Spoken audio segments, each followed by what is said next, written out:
do not buy from people they watch go viral. Instead, people buy from people they trust, and trust occurs in the inbox. What most marketing consultants, business operations specialists will not tell you or do not yet understand is that going viral is not a recipe for success, but going viral with a funnel and a strategy in mind is a recipe for success, meaning a sales page in your link in bio, a landing page, an email sequence that automatically delivers your product to your prospects when they find your Instagram channel, when they find your profile. That's what actually leads to sales. Without a true strategy, sales are not going to happen the way you want them to in your business. Whether you're running Facebook ads like some of my finance clients or some of my clinician clients who don't even run ads and they get all of their organic website traffic from blogs and from their podcasts. No matter how you are getting traffic, the main thing that you need to understand is retention marketing, your ability to retain client attention and to convert them inside of their email inbox is your main gold mine in business. But people don't like retention marketing because it's quiet. Retention, email marketing, all of these things are super quiet because they don't occur outwardly on the internet. The way that I'm going live right now, the emails that I just sent yesterday to my audience base, you will never know about unless, of course, you subscribe to my email list, which, of course, I encourage you to do. www.tiffygwrites.ai. There is a button on there if you read down the page. But people like popular things. People like to be seen. But the real strategy happens. The real return on investment happens for your business when you focus on email marketing. Now, I want to tell you a story because back a couple of years ago, I started working on these education tech contracts. And I'm going to tell you multi-million-dollar secrets from a business that does $853 million in revenue. Their email list had 3 million subscribers. It was the largest email list that I had ever had to deal with. And to be quite honest with you, it was just a little bit overwhelming, but I know my expertise in email. I know how to write stories. I know how to do data analysis. So I was like, yes, let's go ahead and do it. I will join the team and come in as an email marketing consultant, not on W-2, but as a business consultant, helping this other huge business to figure out how to make more sales in time for their summer camps and their back to school campaigns. Now, it's funny that I'm talking about this in June as we head into July because this is my busiest season of the year every year. Not really sure what it is. Obviously, if it's in the education industry, that makes sense. But for clinicians as well, I guess everybody's just like, hey, we're halfway through the year. We need to get serious with email marketing and leave all the other stuff behind. But as I was finding a strategy to go ahead and sequence this email list of, again, 3 million subscribers, there was only one way that we could really sequence it and segment it in a different way that they had not done previously. They were just focusing on their products and their districts. So for example, it's an education technology company, one of the largest softwares that exists on the market for school systems. And so it's like a single sign-on service. I'm not going to name it, but students get on, teachers get on, parents can potentially get on. They have like a lot of coaching and curriculum in there. It's a really fantastic software as a service tech product. Okay, it's fabulous. And they also contract with the government as well. And so the main way to segment this large database of 3 million people, I'd love for you to just drop a comment and let me know what your ideas for that would be. If you're in social media marketing, if you're in marketing at all, I would love to know what your ideas are.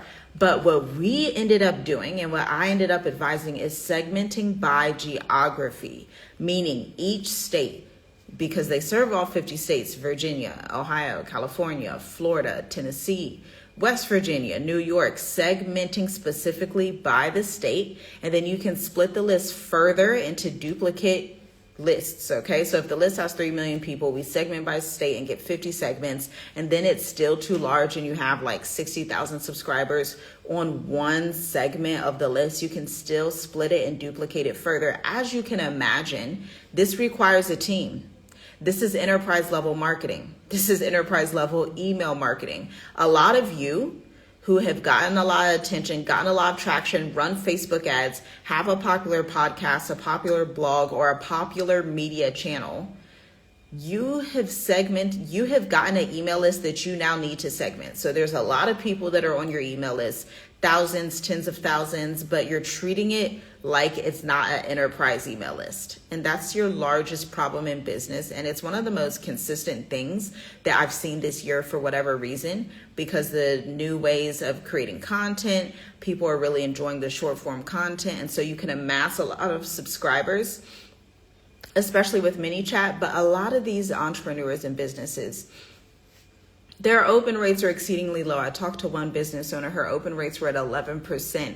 She's like, I know that we can make more sales. I know we can create more engagement, but I need an expert email marketing specialist on my team to do it, because what people realize after the fact, when they're trying to set up a welcome sequence, set up a sales sequence, have an upsell, have a downsell, and then go get advice online on Instagram, just type in like email marketing or business operations, trying to figure out the strategy that's right for them. What they don't understand is, one, email is very complex. It's a very technical thing. It's more technical than social media, and it does help to be certified in email marketing. I'm certified in email marketing from HubSpot.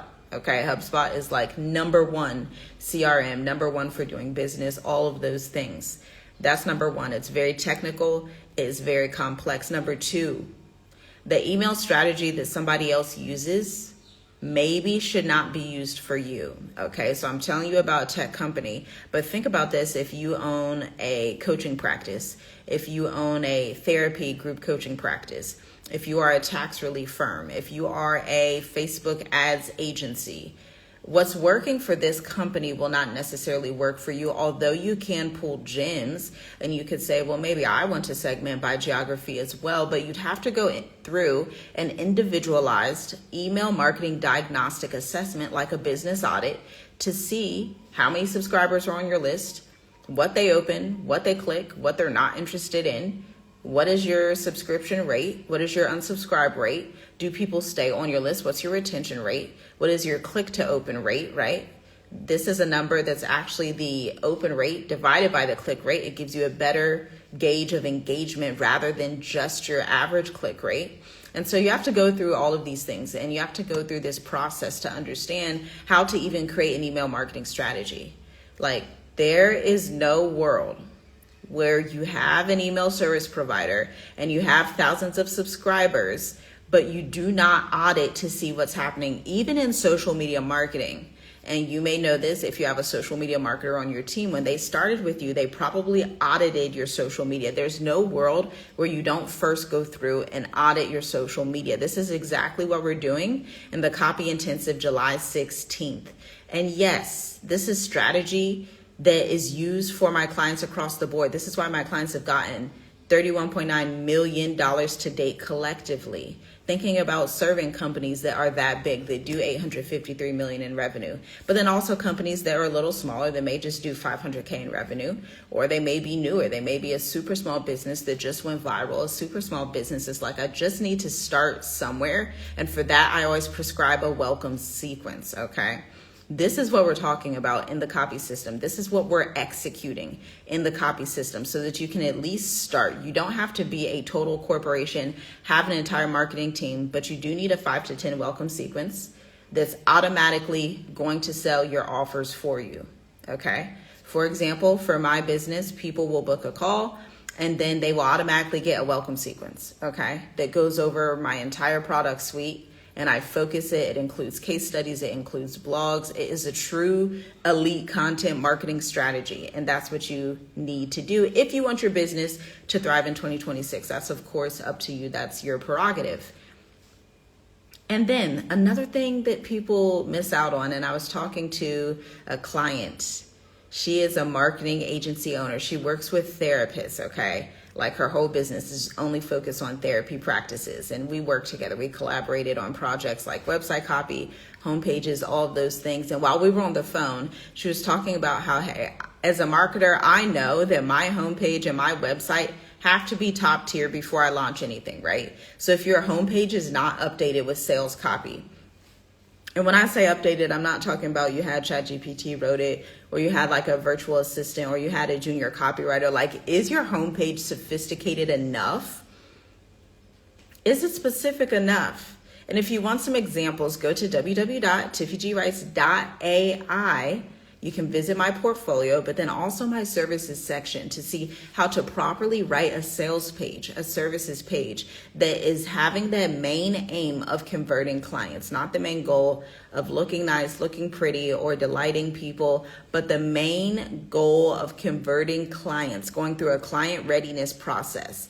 Do you have a homepage that automatically lets your client know if they have a level of readiness to work with you? These are the things that we are covering in the copy system. It's a 6-week intensive. The reason these intensives work so well, and I've taught so many Write Your Way to Revenue intensives, but this is specifically for email copy and website copy so that you can launch before Q4 and book out your next launches, like get clients quick. This is the formula if you want clients quick. It isn't necessarily just spend hours on YouTube, spend hours on Instagram talking, but very specific, sophisticated language, case study writing language, the language that you see on at Tiffy G Writes on my profile, where I'm writing case studies, telling you about tax relief clients, telling you about some of my doctor clinician clients, and telling a story that's relevant to your audience. Something that I stopped doing for myself and for my clients, I stopped writing origin stories. Origin stories were like flooding social media back in maybe 2019, 2020, 2021, where people were new. They didn't really know what to say. They didn't know what to do. And so they would just like tell, like, this is my origin story. This is where I started. The this is where I started story is typically not going to help a service provider. And I've worked with multi-millionaire lawyers, finance, tax relief firms. It's never an origin story that converts. Our highest converting emails are pretty much always consistently across the board an in-depth case study email, some type of social proof, an industry update, or a sales reminder email that only has like 150 words. These are the emails that are almost too simple that if you send them today, I'm pretty sure you would get sales like in the next week. If you were to send these emails today, this is what I'm teaching you. This is what you need to acquire, because if you want to step into August of 2026, October, November of 2026, feeling like you have this smile on the face, you wake up in the morning, you check Stripe, you check PayPal, and you're like, wow, all of my services are 150% booked out. You're creating a wait list. You're drawing demand to your brand that you have not seen in a couple of months, because you may feel like you've gone through a valley and you want to be back on top of that mountain, but you don't know what the issue is. 9 times out of 10, the issue is the cadence, the sequencing, and the sophistication of your email copy. And ChatGPT just cannot do it. I was editing ChatGPT content last night, of course, because I'm always reviewing ChatGPT content, always editing, always doing the things. And I'm telling you, if you let ChatGPT write your content and you don't edit it, you don't sequence, you don't add in a painful hook, you don't add in emotions that happen before and after somebody works with you, you're not even looking at the data because you honestly don't have time. And I understand that if you're the only one that does marketing in your business, then this is a sign that it's time to either join an intensive or hire somebody on a retainer that can take that load off, because marketing is a team sport. Marketing takes a lot of action. Marketing, there's so many roles. There's social media, there's email, there's copywriters, there's data analysts, there's graphics, there's your content strategy, scripting, sales page writing, engagement, community management. It is a whole lot. But I'm going to leave you with that for today. Remember, people may not trust you on here because doing videos alone does not build trust. Instead, sequencing and sending emails to the people who are on your email list is what builds trust. And building the right level of trust creates more revenue for your business.